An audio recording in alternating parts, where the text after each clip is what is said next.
Hi everybody, it's Abby from OT510. I've been up all night thinking about how great the River-Me Behavioral Memory Test is. It's about 4:30 a.m. now, and I'm just so excited about this assessment that I have got to go tell somebody about it. But before we go tell other people about it, I'll give you guys a little background on the assessment. So it's a standardized ecological assessment of memory to predict a patient's everyday gross memory impairment and monitor how it changes over time. So now that you know a little bit about it, we'll go tell other people about it so you can learn more.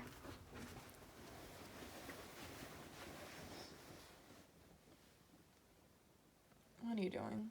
Were you dreaming about the River-Me Behavioral Memory Test? Oh. Well, I'm here to tell you that it demonstrates good construct and ecological validity, and it also has good test-retest reliability and iterator reliability. It is mostly used with adults and older adults, but it can also be used with children. There's a version available if you want. And it is used usually in populations that have had a CVA, a TBI, encephalitis, or Alzheimer's disease. Get out. Mom, what are you doing up already? I couldn't sleep. What are you doing up already? I was up all night thinking about the River-Me Behavioral Memory Test. Want to hear about it? Sure.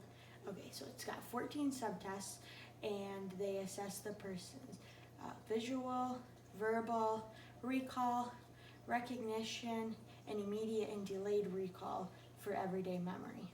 So you start at subtest 1, and then you move all the way to subtest 14. And then it takes about 30 minutes to administer, and the client has to recall several pictures, stories, and objects throughout the whole test. And so then the scoring, the people can get a 2, a 1, or a 0. And a 2, the person is complete.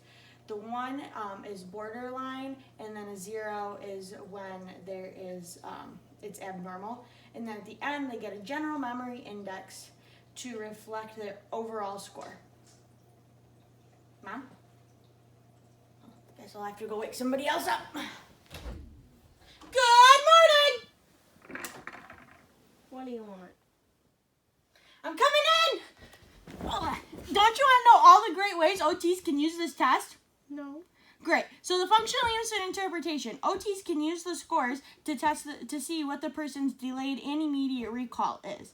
Also, they can use the specific subscores from each test to see specific areas that the client is having troubles with. Also, the RMBT test has a second version which can be used for retesting to show the progress.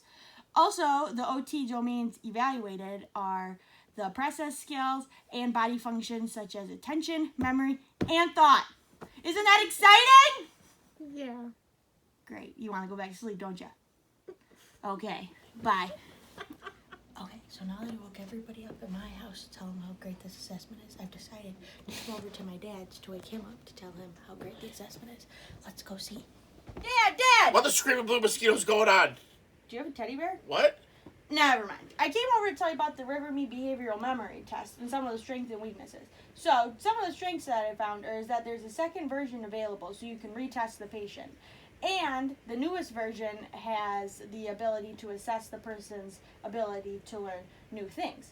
Also, some of the weaknesses that it has is that it's pretty expensive. It's $436 for the manual, and then $82.20 for the additional record forms because only 25 come in it. And another weakness that I found is that there's no space for comments. You can only delete the patient's score. And so then some of the supplies that you're going to need for it is the manual, the record forms, 2 of the client's possessions that you'll use for the test, and an alarm. What are you talking about? Never mind. Your nipple's out. Now that I've been up all night thinking about this great assessment, I'm pretty whooped. See you in class, guys.